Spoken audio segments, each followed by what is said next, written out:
Le Brésil gagne 2-0 contre le Chili. Ah non, pardon, le Maroc. Eh oui, la petite blagounette d'entrée comme ça. Oui, le Maroc, les gars, c'est Joga Bonito, c'est le Brésil. Le Brésil à Neymar, le Maroc à Sofiane Bouffal, les amis. C'est magique, c'est magique. 2-0 contre le Chili, les amis. C'est parti.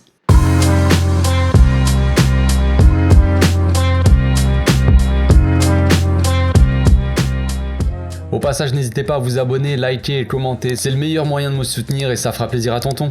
Bon, si vous n'avez pas compris ce qui est en train de se passer, vous dites le mec c'est Café Barça, il y a un match Maroc-Chili, qu'est-ce qui se passe? Qu'est-ce qui se passe le frérot? Qu'est-ce qui se passe chez lui? Ben, tout simplement, je l'avais dit pendant la trêve, voilà, je vais faire des débriefs de matchs de sélection, j'ai fait une petite sélection de matchs de sélection, donc après je vais aussi débriefer l'Argentine contre le Honduras, magnifique équipe du Honduras. Enfin bref, donc ce Maroc-Chili, c'était un match intéressant en soi, sur le papier déjà, dans un premier temps. Moi je vous avoue les amis, c'est une des premières fois que je regarde le Maroc depuis des années. J'ai pas regardé le Maroc.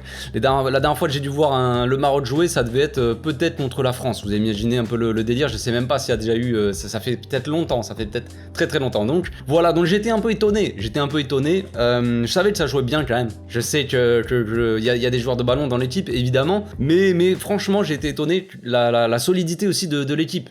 Très solide cette équipe. Pas uniquement des joueurs de ballon. Derrière il y a des mecs costauds, des mecs solides qui défensivement mettent l'agressivité, l'impact pour récupérer des ballons assez rapidement. Bon évidemment on avait Hakimi et Mazraoui sur les ailes en latéraux et franchement Hakimi il est impressionnant. Hakimi, bon après voilà je connais déjà un peu le joueur forcément, mais Hakimi très impressionnant, la vitesse folle qu'il prend les amis, c'est assez incroyable. Mais après on avait un milieu assez complémentaire aussi, le Amrabat là, je crois que ça se prononce comme ça les gars, je vais sûrement prononcer peut-être un peu mal certains joueurs, mais Amrabat j'avais déjà vu jouer je crois. Aussi ça me dit quelque chose et franchement il est bon, franchement il est très bon, physique principalement, mais il est toujours là quand il faut, il récupère pas mal de ballons, tout ça joue plutôt bien. Il y avait aussi Ounani le numéro 8 que j'ai bien aimé, et évidemment en attaque hein, on avait Sofiane Bouffal, donc Neymar Prime, et Hakim Ziyech sur les côtés qui était plutôt pas mauvais, même si j'ai des petits trucs à reprocher à Ziyech quand même, et en pointe donc En-Nesyri, que je n'ai absolument pas vu du match les gars. Je ne sais pas ce que vous en pensez, je ne connais pas, comme je vous ai dit, j'ai pas l'habitude de voir le Maroc, donc je ne sais pas si habituellement c'est pareil. Je connais un peu le joueur avec Séville, je sais qu'il avait été pas mal, peut-être en fin de saison dernière c'était un peu plus moyen, et début de saison là c'est pas la folie je crois, mais sur les dernières années En-Nesyri c'était pas mauvais non plus. En tout cas au moins en sortie de banc il se tâtait un peu, il marquait quelques buts. Là franchement on l'a pas vu du match, Alors est-ce que c'est un problème d'automatisme ou de combinaison avec ses collègues, parce que Sofiane Bouffal et Hakim Ziyech ça combine les deux. Bouffal quand il rentre un peu dans l'axe, s'il doit centrer, il va centrer au deuxième poteau pour Ziyech, et Ziyech il fait l'inverse, il rentre un peu dans l'axe, il centre au deuxième poteau pour Bouffal. Donc l'autre il est un peu entre deux tu vois, et il a pas forcément de ballon. Je sais pas si c'est ça, ou si tout simplement le joueur a du mal aussi à se déplacer, à se montrer, à redescendre aussi pour toucher un peu les ballons. Là, franchement les gars, alors peut-être que j'ai rêvé ou quoi, j'ai pas bien vu, mais le gars je l'ai pas vu.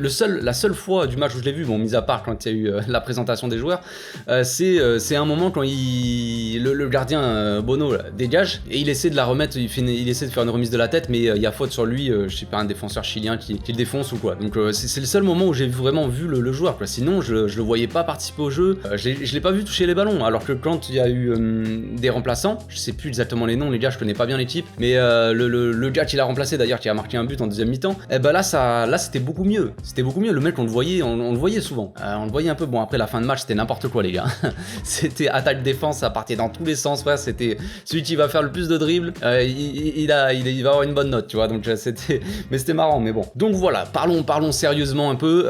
Cette équipe du Maroc elle est très intéressante, franchement elle est très intéressante. Moi comme je le dis hein, je n'ai pas l'habitude de voir ces matchs là. Le Chili, moi dans ma tête, après je sais que le Chili c'est plus comme avant, le Chili a changé frère, il est à Chili Concardé maintenant frère, c'est quoi, tu les bouffes matin, midi et soir hein. Ils se sont fait bouffer par le Maroc, un truc de ouf. Mais après c'est pas parce que le Chili était pas fort, c'est parce que le Maroc ils ont sorti un très gros match hein. Ne me faites pas dire ce que je n'ai pas dit, mais le Chili, moi dans ma tête ça reste une équipe très agressive, qui quand même sait jouer au ballon, tu vois, sait garder le ballon, tout ça. Le Chili d'avant qui avait éliminé je sais pas combien de fois, ou gagné en finale de Copa América contre l'Argentine, tout ça reste une équipe quand même avec des bons joueurs. Bon il y a Vidal, il y a Alexis Sanchez devant, il y a aussi Gary Medel là, le petit bufflet là, Chila, enfin bref, il y a des mecs assez expérimentés, il y a aussi pas mal de jeunes. Bon, je connais pas hyper bien cette équipe du Chili non plus, hein. Il y a plus trop de joueurs que, enfin il y en a que 3 concrètement que je connais vraiment, le reste je connais pas trop. Voilà, le Chili ça reste quand même une équipe assez solide, une équipe sud-américaine, pas, je dirais pas redoutable, mais dans l'agressivité tout ça, à chaque fois ils sont très chiants à jouer. Et franchement le Maroc ils se sont baladés les gars. Franchement le Maroc c'est le Brésil. Mais si on m'avait dit que le Brésil jouait en rouge, là je me serais dit c'est un Brésil-Chili frère. Non, donc ça joue très bien, ça combine la technique, on le sait de toute façon, les joueurs d'Afrique du Nord comme ça, que ça soit la Tunisie, l'Algérie, je connais moins bien, je vous avoue, mais j'ai vu jouer aussi la Tunisie, ça jouait bien, ça joue bien quoi, ça joue bien au ballon, c'est du futsal les gars, donc forcément c'est très technique, donc ça combine bien quand ils veulent combiner. Parce qu'il y en a, ils veulent vraiment jouer perso, donc voilà, ça doit être un peu chiant de jouer dans cette équipe du Maroc. Des fois, si t'as envie de combiner avec tes collègues, l'autre il part tout seul, il va dribbler, il provoquait des fautes, mais bon, tu vois, c'est frère, lâche un peu ton ballon, frère. Donc ça joue bien en ballon. Par contre, le gros problème que le Maroc a, j'ai l'impression, après comme je vous ai dit, j'ai pas l'habitude de voir les matchs, mais c'est que ça manque de dangerosité devant. Ça manque d'un joueur qui va apporter du danger sur les cages constamment. Alors Ziyech il faisait des centres intéressants, évidemment. Bouffal frère. Dès qu'il a le ballon frère, tout le monde par terre. Un crochet, 2 crochets, les mecs il fait tomber tout le monde, il n'y a plus personne. Mais après il y a le petit truc, tu vois, le dernier geste, soit fais la bonne passe, soit tu fais un tir intéressant, et c'est ça qui manquait, il manquait un petit truc à la finition. C'est dommage parce que cette équipe du Maroc, les gars, elle peut faire très mal à tout le monde.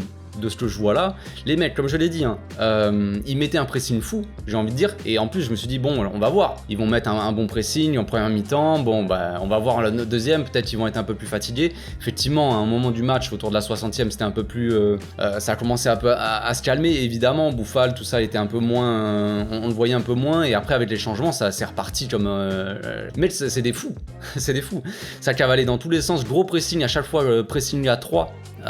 Vraiment ça pressait très bien, c'était assez agressif aussi sur le porteur, donc en fait le Chili ils arrivaient pas à faire quoi que ce soit avec le ballon.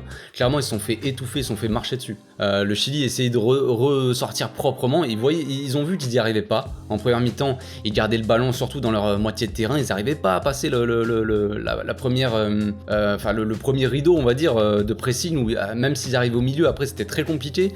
En deuxième mi-temps ils ont un peu plus joué long, le Chili ils ont cherché à jouer long pour voilà, mais ça servait à rien parce que derrière les mecs comme je l'ai dit c'est du costaud. Les 2 défenseurs centraux, j'ai plus les noms, je connais pas bien, mais les mecs c'est du costaud, ils y vont, ils hésitent pas. Et derrière, t'as des mecs qui cavalent à 2000 comme Hakimi et comme Mazraoui, qui sont très bons défensivement, si jamais il y a une petite contre-attaque vite fait, les mecs, il n'y a plus personne. Parce qu'ils reviennent, ils mettent l'épaule, ils mettent l'impact qu'il faut, ils récupèrent les ballons. Donc franchement, ça récupérait très bien les ballons et après, ça ressortait très bien aussi. Sous le pressing, le Chili, ils essayaient de faire un bon pressing. En première mi-temps, c'était un pressing assez, on va dire, assez bien fait de la part du Chili, même si ils n'arrivaient pas à trop... en fait, la technique des Marocains faisait que les mecs s'en sortaient très bien en fait. Mais le Chili, voilà, ils essayaient un peu de mettre un pressing. En deuxième mi-temps, c'était n'importe quoi. Les gars, il n'y avait plus aucun pressing. Les mecs en fin de match, c'était attaque-défense parce que il y avait, on va dire, plus de monde en attaque côté Chili et au milieu, il n'y avait plus personne. Et après, les mecs, ils étaient en défense. Ça faisait deux blocs séparés comme ça et il y avait des espaces fous. Alors, comme quand le frérot Aminarit là, de l'Olympique, il est rentré, enfin, il a fait n'importe quoi, il a fait un festival frère. Il y avait de l'espace devant lui, il partait tout seul. Les mecs ils sont rapides, en contre-attaque ils peuvent faire mal, mais c'est pareil, il manque toujours ce petit truc de normalement un match comme ça, quand tu vois, si t'as un vrai tueur devant on va dire, ou un mec qui pèse vraiment sur les défenses, qui est beaucoup plus dangereux, les gars tu finis ce match là avec 4 ou 5-0 franchement. Donc c'est un peu ce truc-là que je trouve dommage. Mais franchement, c'était un match très agréable. Comme je l'ai dit, avec un milieu complémentaire, un milieu costaud, un 6 là, Amrabat là, je crois, qui est très costaud. Après un Ounani assez technique aussi, et qui arrivait bien à combiner tout ça. Quand ça a combiné Ounani, Bouffal, Ziyech, c'était beau. Mais voilà, il manquait ce petit buteur, ce truc devant. Voilà, c'est dommage. Ça finit quand même, au bout d'un moment, on va parler un peu des buts quand même. Les 2 buts sont arrivés en deuxième mi-temps.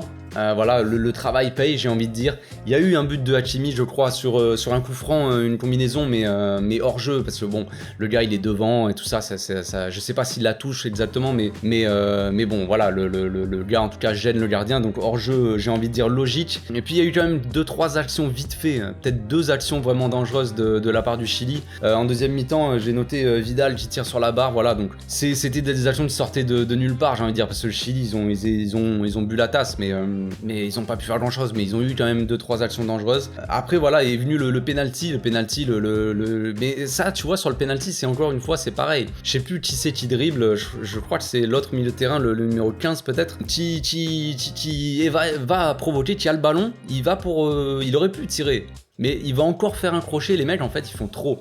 Ils essaient trop de dribbler, trop de jouer à la baballe on va dire, trop, c'est trop, c'est un peu trop je trouve. Alors franchement c'est agréable à voir, tu dis c'est festival, tu vois un match sympa, tout ça, tu t'amuses bien, mais voilà, il faut que les mecs tuent aussi des fois l'adversaire. Tout simplement, t'as une occasion de frapper à l'entrée de la surface, frère, frappe, tu dégommes les cages. Et là, il essaie de faire le crochet. Bon, heureusement, le Chilien, il se fait bouffer pareil, il essaie de tacler, mais il chope avec le bras. Voilà, penalty, donc transformé par Bouffal. Voilà, il le tire parfaitement, donc ça fait 1-0. Voilà, c'était un peu la libération, on va dire. Après, c'était festival, comme j'ai dit, c'était n'importe quoi. Le Chili, ils étaient totalement désorganisés. Et le Maroc, bah, ils en ont profité pour mettre le deuxième but. Hein. Je sais plus qui c'est Sabiri, je crois qu'il s'appelle, le mec qui a remplacé Nessiri, qui rentre. Grosse frappe dans l'axe, je crois qu'il combine un peu avec Amin Harit, je crois, et voilà, il frappe plein axe on va dire, mais il frappe tellement fort, tu vois. C'est ça qui manquait aussi en première mi-temps, c'est un mec qui va tenter sa frappe, tenter sa chance, je veux dire, tenter une frappe de loin un peu, et voilà, ça peut passer, et là ça fait but. Le goal, il s'attendait peut-être pas à une frappe de loin, puisque les mecs ils ont pas l'habitude de frapper, et de toute façon la frappe était beaucoup trop forte pour lui, il a dévié dans ses propres cages, et ça fait 2-0, donc voilà, ça finit sur ça. Quand même au passage on va parler un peu de Abdé qui est rentré quand même, il a eu le temps de se mettre en évidence, hein. Franchement le petit Abdé il a joué quoi, 10-15 minutes, c'était sympa, le peu de ballon qu'il a touché, à chaque fois il provoquait, il a amené du danger, mais pareil il manquait ce petit truc, à un moment il fait une percée dans la défense, et il va pour essayer de la piquer au-dessus du gardien, mais le gardien la dévie, bon voilà, ça revient sur un défenseur qui dégage, c'est dommage, mais Abdé ça fait plaisir aussi de le voir un peu, ça le fait plaisir, puisque bon je le vois plus trop jouer, donc pour finir c'était un match assez agréable, je pense qu'il y a des belles promesses on va dire pour la Coupe du Monde. Voilà, je ferai pas d'autres débriefs du Maroc là pendant la trêve, ça sera le seul, mais il y a des belles promesses pour la Coupe du Monde, ça c'est bien, franchement ce qu'ils montrent là sur le terrain, ça c'est vraiment sympa à avoir joué quoi, c'est beau, il manque plus que un mec qui va tuer les actions devant, et franchement c'est une équipe assez redoutable je pense. Voilà, c'est tout pour aujourd'hui, on se retrouve tout à l'heure les gars, si vous êtes encore debout on se retrouve, je vais débriefer le match de l'Argentine, donc d'ici là les amis, portez-vous bien, passez une très bonne soirée, ciao.